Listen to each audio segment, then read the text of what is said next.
আজকে আবার এসেছিলাম আমাদের কিছু মানুষের দাবি দেওয়া নিয়ে। আমরা মূলত যে কথাগুলো আজকে ওনাকে জানালাম, যে আমরা দেখতে পাচ্ছি যে ওনাদের অর্ডারের পরেও এখনো অনেক অসুস্থ মানুষ, বয়স্ক মানুষকে হিয়ারিংয়ে ডাকা হচ্ছে। এটা প্রচন্ড দুঃখজনক। লজিক্যাল ডিসক্রিপেন্সি, এটার জন্য যে এত মানুষকে হ্যারাস করা হচ্ছে, এটা কেন বিএলও এইআরও লেভেলে নামিয়ে দেওয়া হচ্ছে না?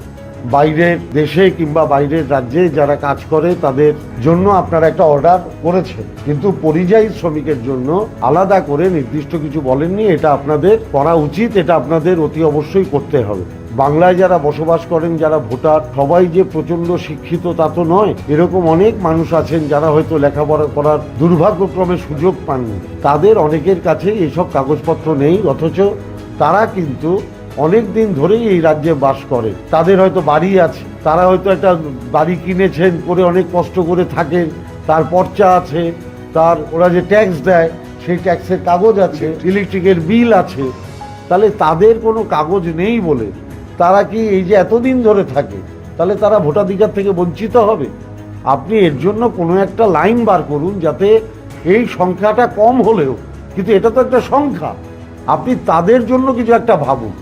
একটা না একটা তো কিছু করুন এই লোকগুলোর জন্য, একটা না একটা তো উপায় বার করুন, যাতে এরা প্রমাণ করতে পারে যে এরা ভারতে থাকে। যদি 8 পাস সার্টিফিকেটে সরকারি চাকরি হতে পারে, আপনার রেলে ডি গ্রুপে চাকরি হতে পারে, তাহলে আপনি 8 পাস সার্টিফিকেটটাকে কেন আপনি অ্যালাউ করছেন না? আপনারা মানুষকে এর থেকে বাঁচান।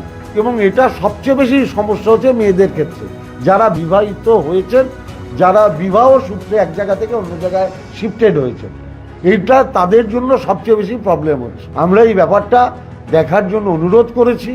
আমাদের মানুষের দাবি দাওয়া নিয়ে আপনার কাছে আসতেই হবে। আমরা ক্রমাগত মানুষের জন্য আপনাদের কড়া নাড়ব। আমাদের এটুকুই আজকে বলা।